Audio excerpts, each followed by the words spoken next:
Welcome and to another exciting episode of Logistics with Purpose. I have my co-host with me, Kristi. How are you doing? I'm good. I am, enjoying the sun. We've had a lot of rain here in Washington and excited for the sun to be out and excited to start. We're recording this on a Monday morning, so this is a good way for us to start our week as well. Definitely, it's like therapy for us, and you and I have talked about this before. We always have this amazing guest, and it makes our week go a lot faster, and it starts our week being inspired. So, and with today, we have an amazing guest as well.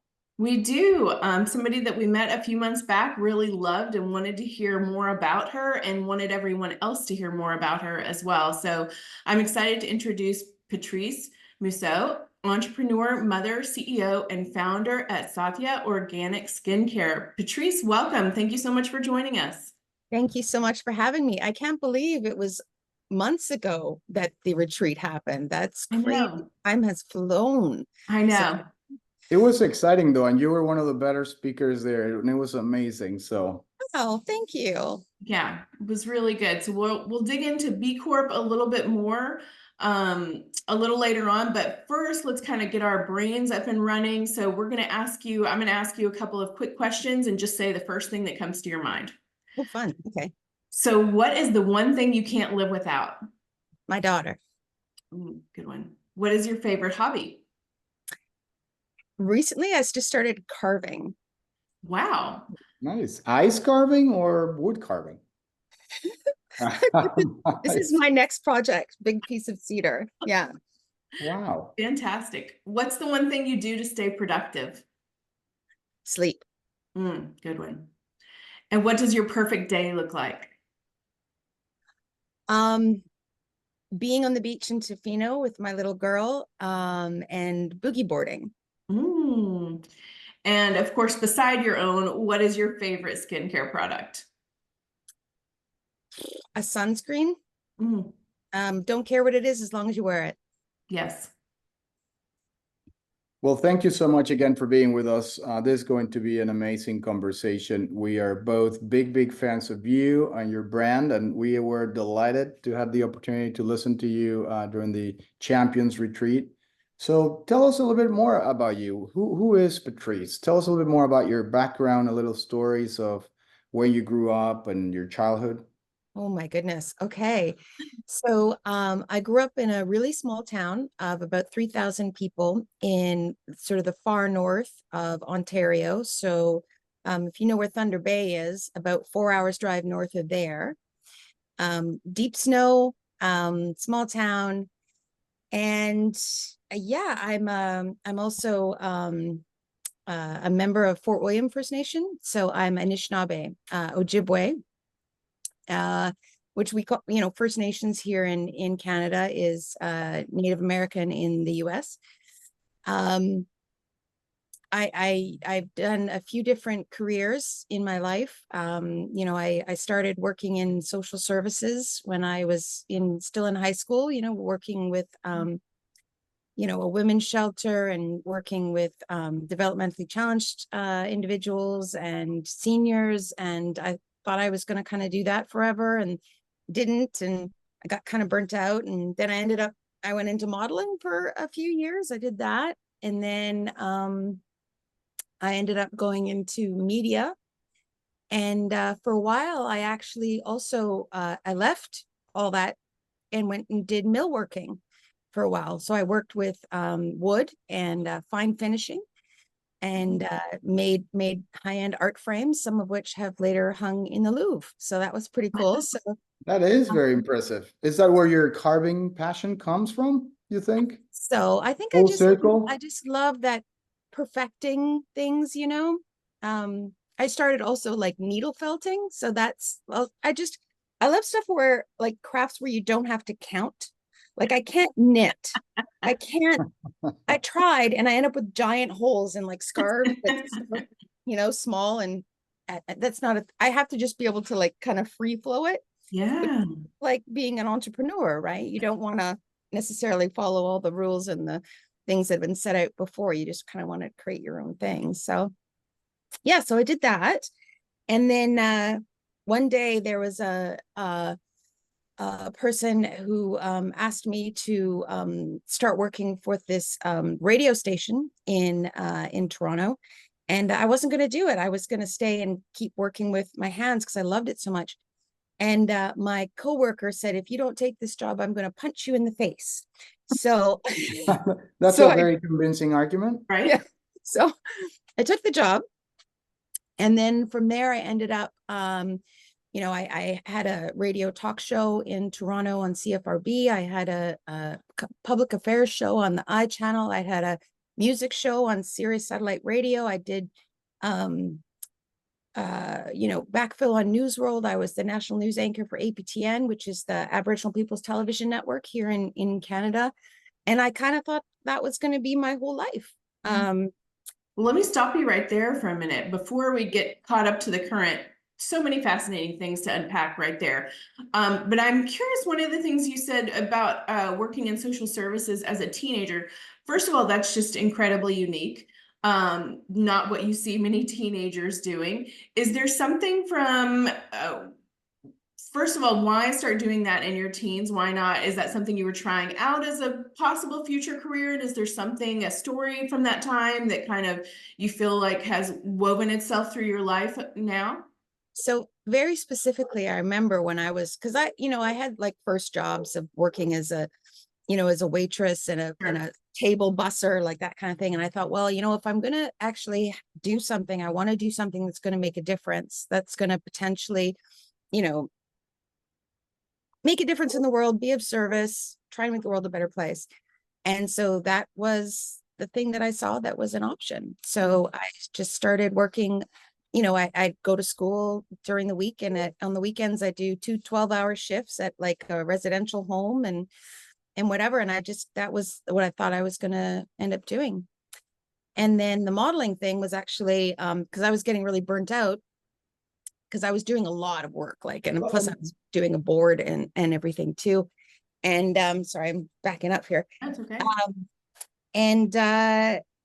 Then somebody said, because I wasn't going to do it, and they were like, well, if you become really good at it, you could actually have a voice and do more.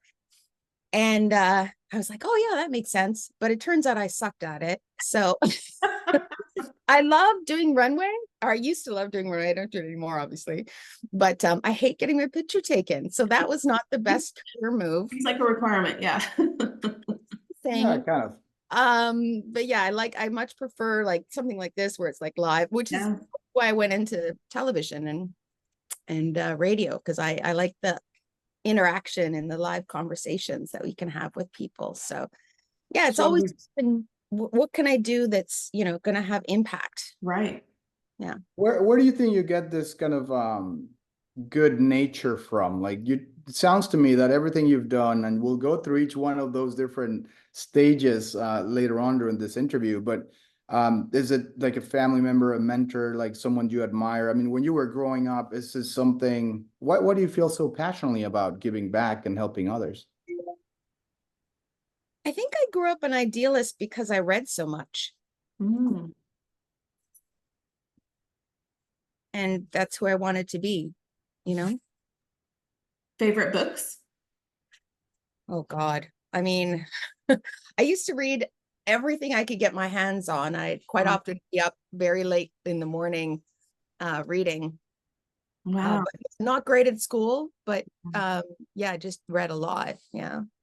Which I great. think also lends to your journalism background. Right. Yeah.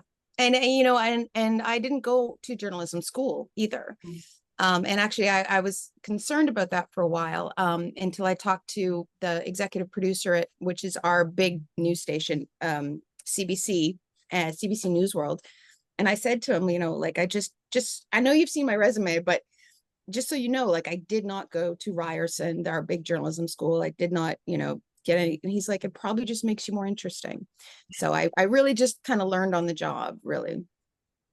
Yeah. So one thing that you probably learn about yourself, or something you learned in general that then helped you later on during your career, and you're now an entrepreneur now, when you were a model and then a journalist, I know that you were focused on communications and the television industry, but what did you kind of learn about you at that time, you say that you weren't like, you didn't like your picture taken. What else? I mean, what helped you, and what did you learn from that experience? Well, I think probably one of the most important things I learned is that the people that are running countries and companies and everything else are no different than you or I at all. They're just exactly, I've met the Dalai Lama, and he is Wow. just a goofy guy. Like he reminded me of my dad. Like he's just, whatever. The prime ministers and presidents of, talking to people from the UN, they're just people. It could be just any of us. And this idea, I think, that we separate ourselves or self-limit ourselves from what it is that we should be doing based on, our backgrounds or whatever, or education. And like, no, some of these people, like, honestly, I wouldn't trust to babysit my cat. Like, they never You would self-limit. trust the Dalai Lama though to cat sit, right? Oh, I would, you know what? So when I met him, so it was kind of interesting because I was in this big room. It felt like a movie, like with like the world's press there and all these cameras and all this different stuff. And I kept raising my hand. She's like, if you want a question, raise your hand and I'll speak to His Holiness. I'll call on you and you can ask your question. I was raising it and raising it. It was never me, right? Because I wasn't like Mike from the BBC or, whatever from the Globe and Mail. And at the end of it, he stood up. And I didn't get my question asked, and he stopped and took his mic off, and I jumped up. I said, "Excuse me, Your Holiness, on behalf of the Indigenous people of Canada, can I ask you a question?" Oh. And he said, "Oh, okay." And he put his mic back on. He goes, "But no more." And so I got my question, and he spoke to me for about 5 or 6 minutes. Wow. Afterwards, everybody kind of came up to him and to shake his hand or whatever. He reached up over the crowd to shake my hand. So he shook my hand. And then I don't know, whatever. He's a deity to some people. So I took my hand. I didn't touch anything. And I went home because my cat was sick. And I pet my cat. And unfortunately, my cat still passed away. But yes. So the Dalai Lama is definitely welcome to pet my babysit the cats. Yeah. Wow, what an incredible story and an experience to live through.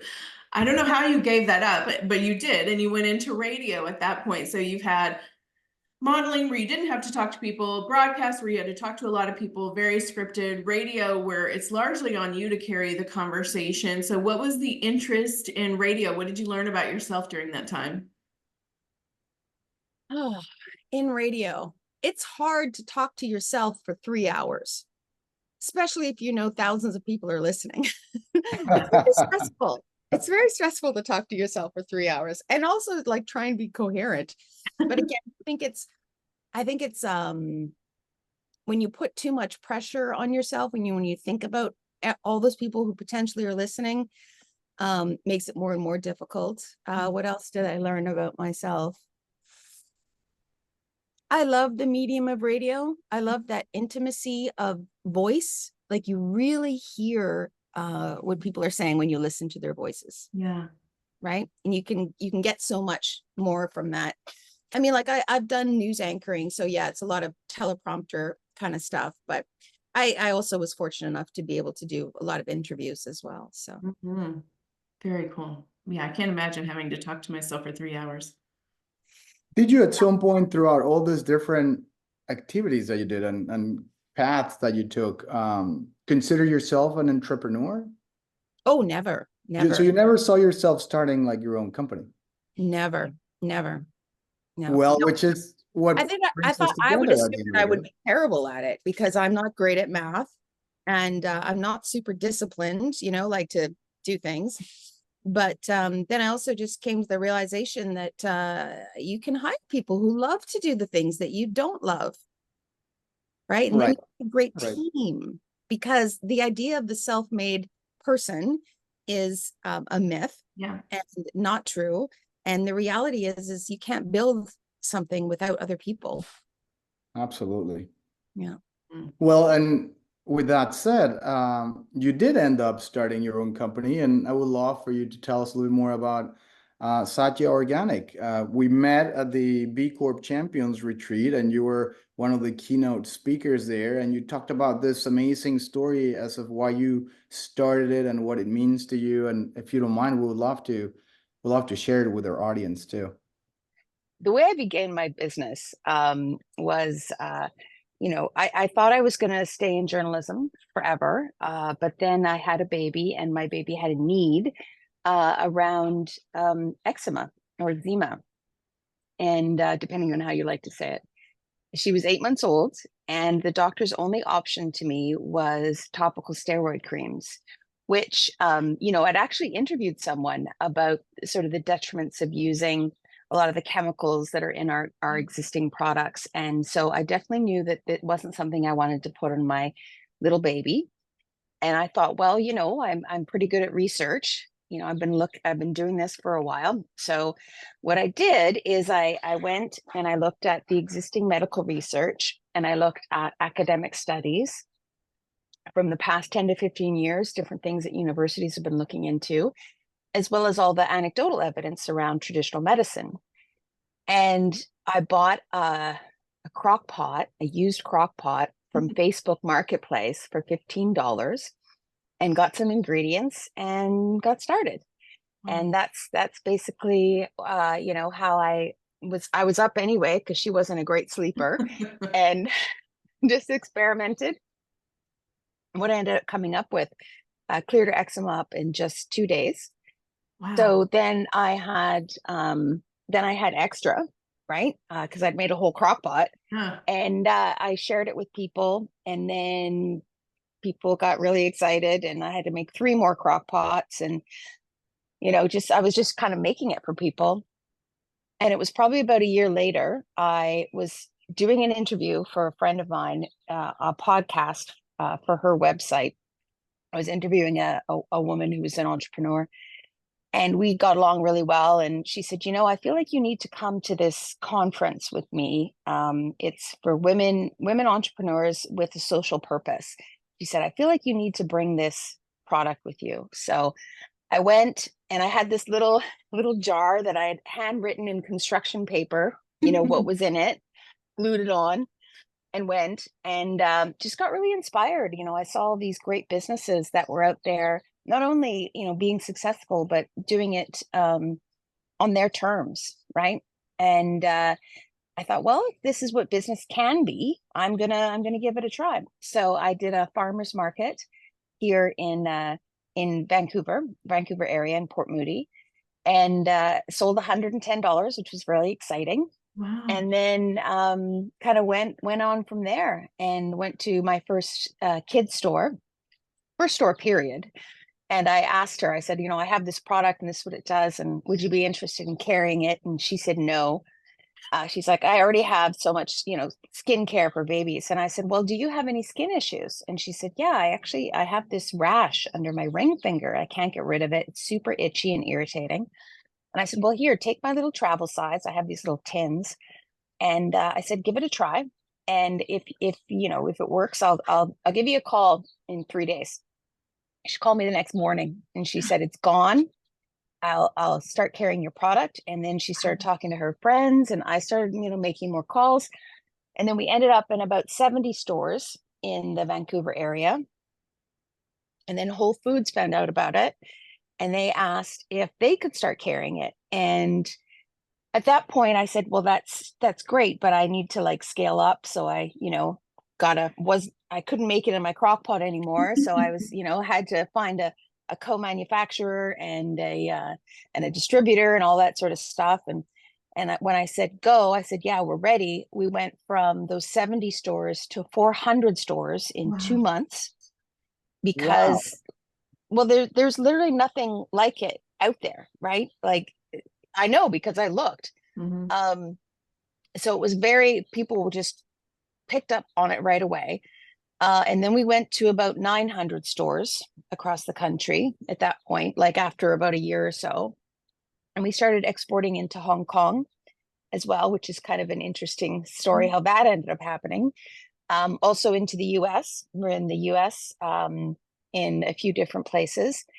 And just recently, we launched also in Canada's, one of Canada's largest, actually the largest place that sells beauty and personal care items, called the Shoppers Drug Mart. And that's another 1,100 stores. So yeah, we've just been growing and growing, and we just launched in all the metros as well, which is another big chain here in Canada. Wow. That's an incredible growth story, Yeah. and just an amazing story that all came from you trying to find something for your daughter, right? Mm-hmm. And at what point after that entrepreneurship conference that your friend invited to you to? I mean, at some point you said, okay, now I'm gonna launch it. Now I'm gonna, or were you hesitant a little bit? What was the first Yeah, initial so reaction, right? From going the from 0 to conference, 70, and then at what point did you believe, okay, this is actually This is possible? something. Mm-hmm. I never really thought that it wasn't possible. I don't know. I never also had any big dreams about it. I just wanted to make this, and my needs are pretty small. So I was supporting myself from the beginning. I'm a single mom, so I'd go in the weekend and do farmers markets while my baby was with her dad, and yeah, just kind of just kept going, just kept putting one foot in front of the other. That's about it, really. Yeah. Incredible. As Enrique and we talked about earlier, we met you at the B Corp Champions Retreat. It is a lot of, even for a company our size, about 150 people globally, it was a lot to get up and running. I'm sure it was a pretty overwhelming process for you as a solopreneur, starting with a crock pot as well. But by the way, do you still have that crock pot? I do. I Gold-plated do. now? No, it's sitting in my cupboard for when we open the museum. But yes, Oh, that's awesome. Fantastic. I still have it for sure. Well, what prompted, well, first, I guess if you can give everyone a little overview of what a B Corp is, and then what prompted you. There are, of course, in the skincare, there are lots of different certifications you can get. So what was that one? Why that one specifically for you? Well, so we collect certifications, I guess. So our products, first off, we're approved by Health Canada and the FDA. We are USDA certified organic. We are hypoallergenic. We're fragrance free. We're approved by both dermatologists and pediatricians. We are plastic neutral. We are carbon neutral. Everything that we do is refillable. We're Indigenous woman owned. The National Eczema Seal of Approval we have, or is it National Society? One of the big ones out in the US. The Environmental Working Group Seal of Approval. We have a verification there where we rated as 0, which is their highest rating. And we also are Leaping Bunny certified. Like this was. Yeah, and you can go, I'm impressed that you actually. I'm at your website right now, and there's actually a lot of these. So I'm impressed that you actually almost got all of them. But you have tons of sustainable, hypoallergenic, fragrance-free, steroid-free, gluten-free. Oh yeah, yeah. Cruelty-free, plastic, certified plastic neutral. You mentioned that one. The carbon neutral, Great Bear Initiative. It's really amazing, and you're absolutely right. You're basically collecting all this incredible accolades from all over. Well, to me, it was really important that when somebody is looking for something for their child or themselves or their elderly parent, whatever, that they feel really comfortable and confident that this is literally the best thing that they can buy. And we are really like a very premium, high quality, very effective, but simple product that people can feel comfortable using. And so, just getting all those certifications was my way of helping people feel more comfortable. And then when we went ahead and got a B Corp certification, which was kind of great because, we were doing a lot of what was necessary already. Like we had all these certifications before we got our B Corp. But thankfully, B Labs had decided to start this program called Level. And Level is a way to encourage BIPOC companies to become B Corp certified. And, you know, B Corp was something that I had seen right from the very beginning. Oh, here comes my cat. Guest star. Oh, there we go. Okay. Right from the very beginning, when I went to that first conference, when I saw these people, you know, starting these businesses that were really intentional. And I always said to myself, you know, one day I want to grow up to be a B Corp. And we had tried a couple of times to do it, but the paperwork is just unbelievable. So unless, you know, B Labs had started this Level program, if they hadn't have done that, we would not be a B Corp today, for sure. Simply because we are, you know, we're quite small. And one of the things that they arranged for is a consultant to help work with you and to help, you know, tell you what it is exactly the way that they want it, versus like, you know, we were already doing everything. We just didn't know how to nail it down. But it was so helpful and useful because we never tracked anything really, like any of our like giving, or, you know, how we're involved in community, or what we do with our employees, or however, you know, everyone gets paid a living wage, like all these, we were never tracking any of that kind of stuff. So becoming a B Corp has really helped kind of solidify who we are as a company. Oh, and yes, for those who don't know what a B Corp is, so it's a really rigorous sort of reporting investigation of your company and its practices to make sure that you are really at the top level of a social and ethically run company. So no greenwashing here. Like it's you have to have the paperwork to back it up, basically. Yeah, the paperwork, the processes, the team, and honestly, the Yeah. true commitment, right? I mean, I feel like it's just not only a certification, but it really reflects the culture that those companies have, and yours in particular. I mean, you have such an incredible story, amazing background, and the product itself, it's not only incredibly efficient, but it actually, you can apply it to many different things, right? I mean, Yeah. there's many uses for the same product, and I've used it a couple of times already as a chapstick, or just like for sun aftercare and things like that. But tell us, I mean, to the people that are listening to us, and of course we'll put your website and we'll direct people to go and check your products. But what is the amount of things that your product can be used for? So much. So like Yes. I did formulate it initially for the eczema, of course. But then people started using it for psoriasis and rosacea. And then somebody said, oh, I use this for sunburn, and it was fantastic, which it is. I use it myself. Bug bites, rashes, poison ivy, those sorts of issues, right? And then people were like, oh, I use it for skin friction and chafing. You know, I have runners who are telling me they're using it, people who are wearing skirts in the summer. I have people who are doing the El Camino Trail in Italy, or is it Italy or Spain? Anyway, and they're using it on their feet and they're not getting blisters, like that sort of stuff. And then I have people who are using it for like tattoo aftercare, or just like if they have like dry, I have people who are using it, putting it in their hair.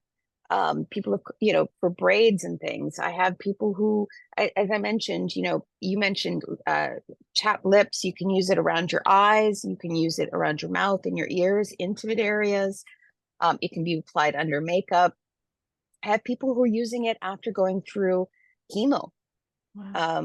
For the skin issues that are involved with that. So I always love I have one customer come up to me, and it's been repeated. They call it the Frank's Red Hot of skincare. That's a good description. Yeah. We talked And a it's lot just, about oh, ingredients. sorry, go ahead. No, we talked you've good for everything, all these certifications. That speaks obviously to the high level of quality, the ingredients. So of course that lends us to talking about supply chain. You started from a crock pot, now you're having to scale up to hundreds and now thousands of stores.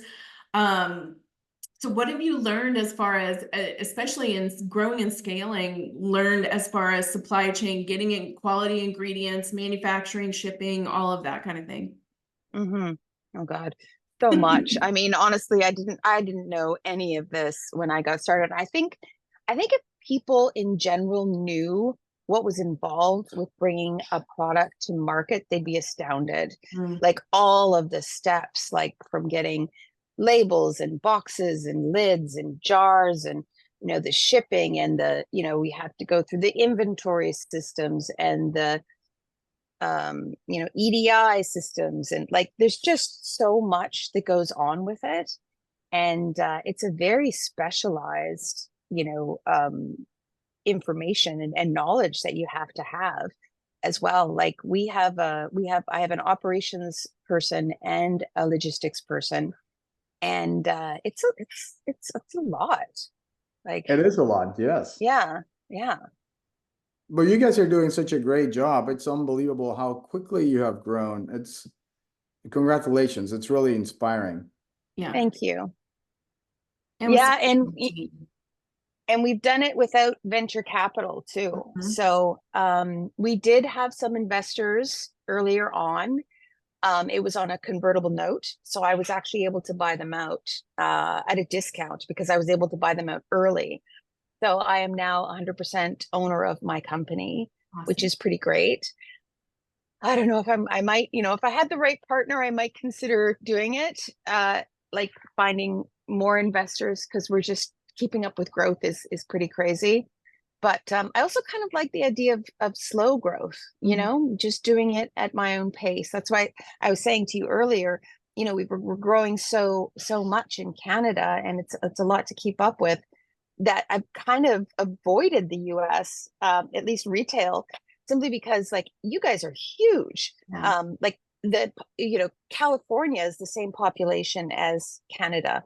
So it's something that we need to be, I don't want to get crushed, so we're doing it nice and slow. Yeah. Well, that's great. It's such a good product, and it's helping so many people, not only the product itself, but the way you're setting up your company, that it's, again, at some point, I'm sure you'll continue to grow into other countries. Are you still shipping to Hong Kong, by the way? You mentioned something about Hong Kong at some point. Yeah, so that was yes, we are, and it was a very interesting sort of situation that happened. So I was at a trade show, and somebody from the Canadian Trade Commission was there, and she said, "Oh, this is really interesting." She said, "Do you mind? Could I have one of these products?" And I said, "Sure, you can have it." Anyway, she this is my cat Bagel. So she took it, actually, she went to Hong Kong, and she showed it to a bunch of distributors there, and they all wanted to carry it. And so I was actually able to pick and choose who my partner was going to be, which was pretty great.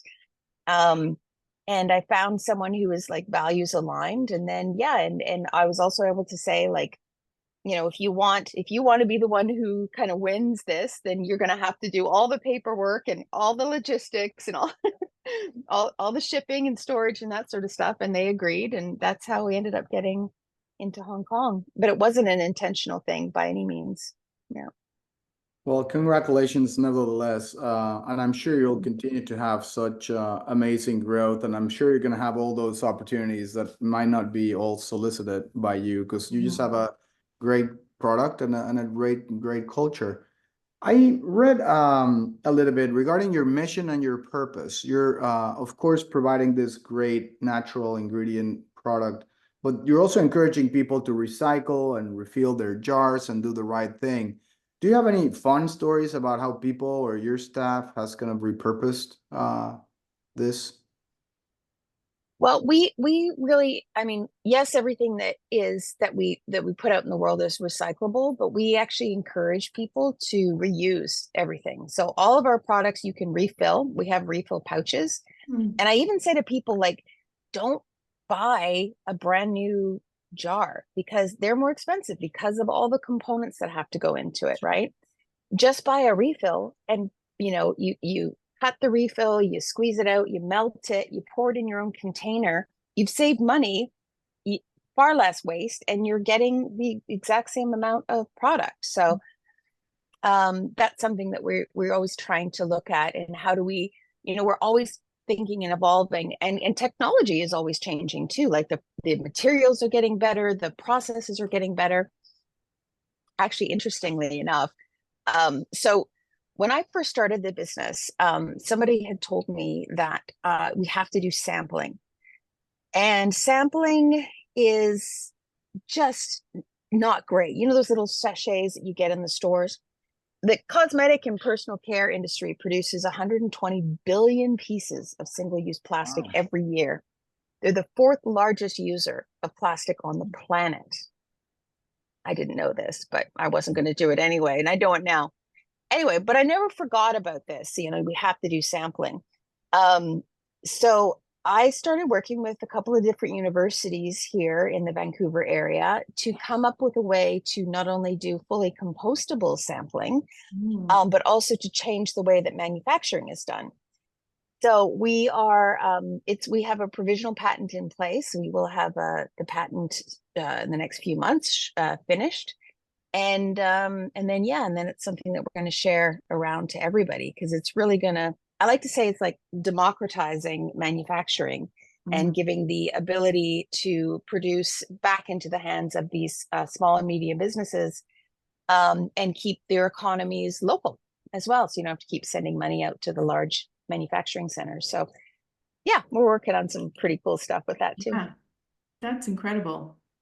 Love to see you also revolutionizing the industry, starting at a grassroots level too. That's I look forward to seeing that progress. Well, recently you also attended the 40th anniversary celebration of the Canadian Council for Aboriginal Business, showcasing Satya Organics. So as the founder of a certified woman-owned, Indigenous-owned company, how has this empowered you on your journey? How has this woven into your story? I mean, first off, going to CCAB, or it's called CCIB now, because we've swapped the word Aboriginal for Indigenous, because that's more accurate and appropriate. Was great to see so many friends, because I used to live in Toronto where the event was, and just got to see so many people. So that was amazing.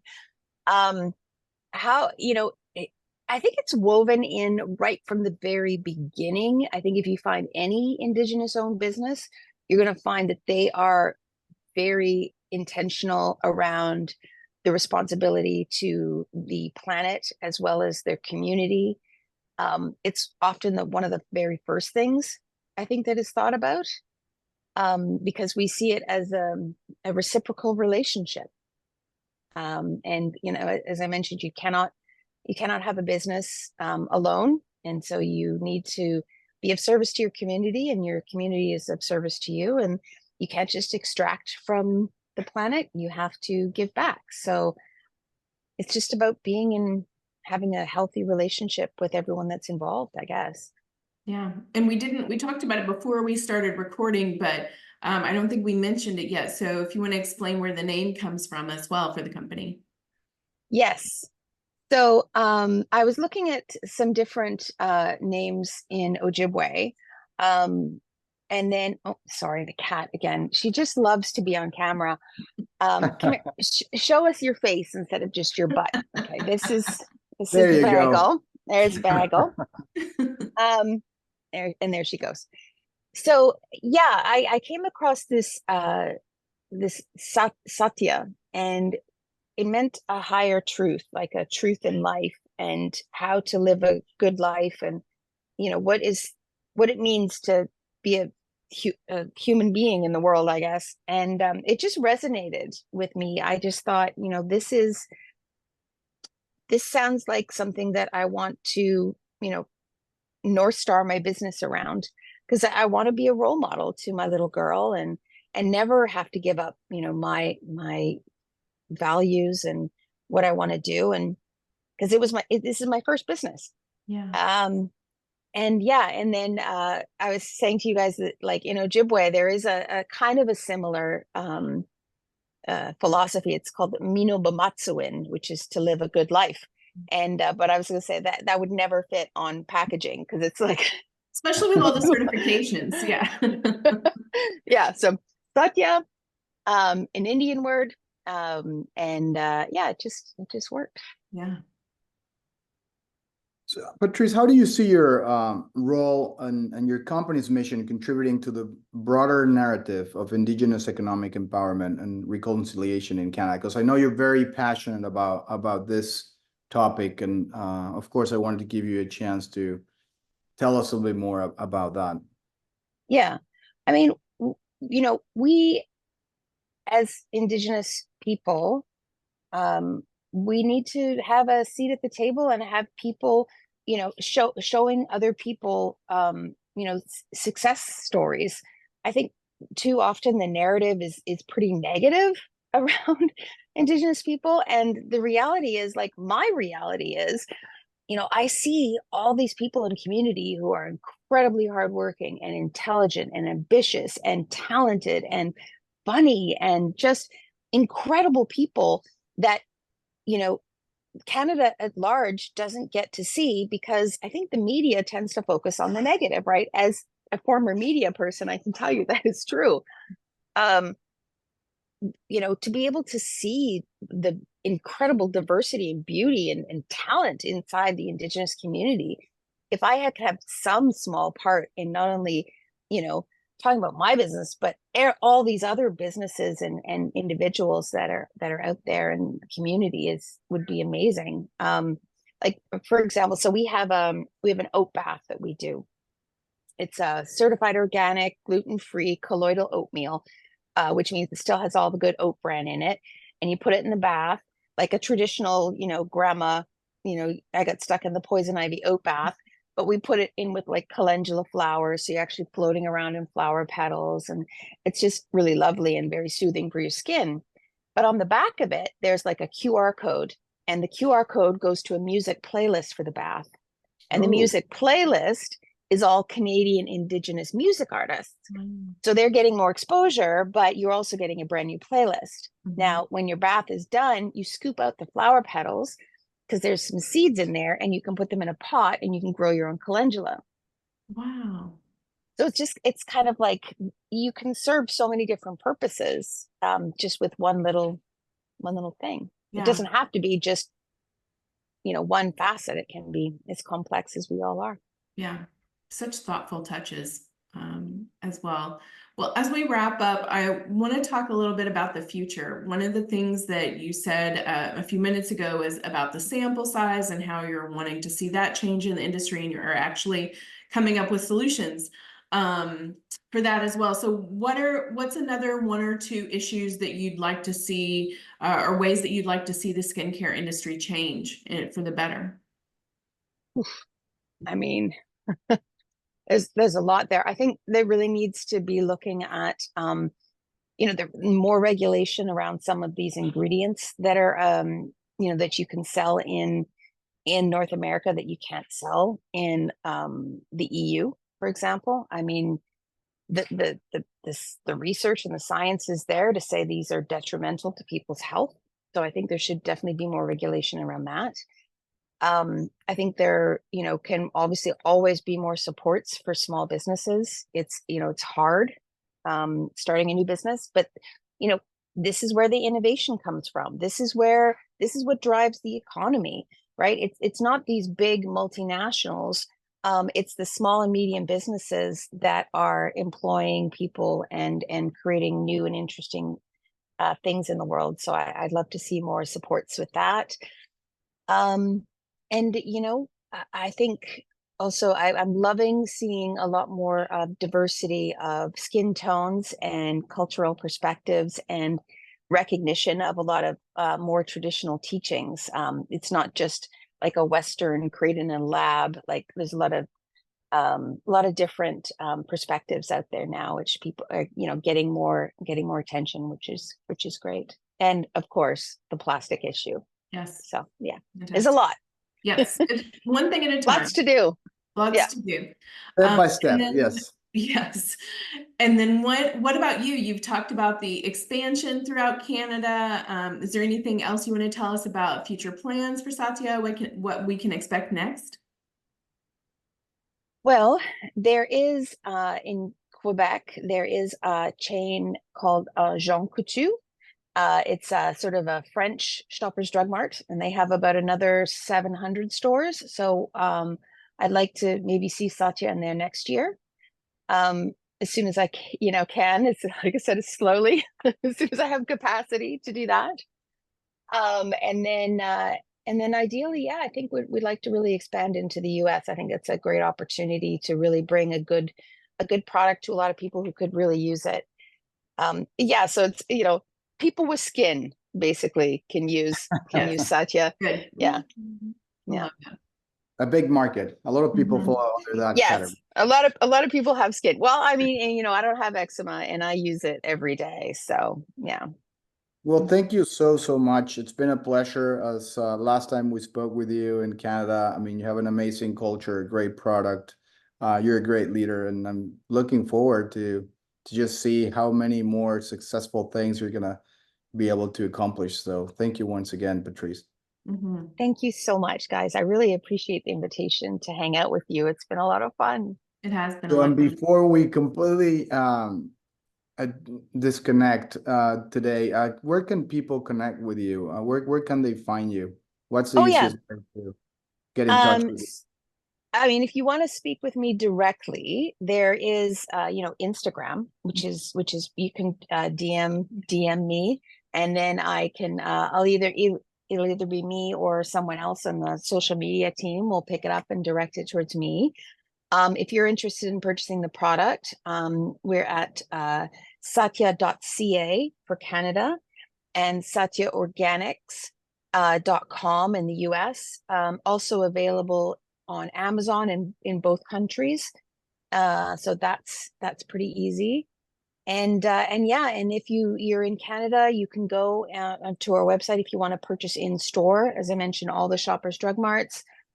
They're about one every 5 minutes here in the country, and you can also go to our website and see if there's any local independent stores that you want to support. And we have them listed all where you can buy in store on our website, satya.ca.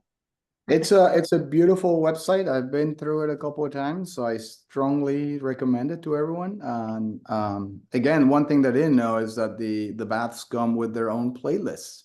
Yeah. Yes. I have to go back and buy one of those just so I can actually listen to it. That's Yeah, awesome. it's pretty cool. That is pretty cool. Well, for everybody listening, Satya, especially if you're driving, don't pull over or don't drive and take notes, but Satya is Satya. Yeah. And thank you so Like much for being sat. here. Sat, yeah. Like sat as in sit down, but sat, yeah. Yes. Satya. Organic.com or .ca. Yeah. Perfect.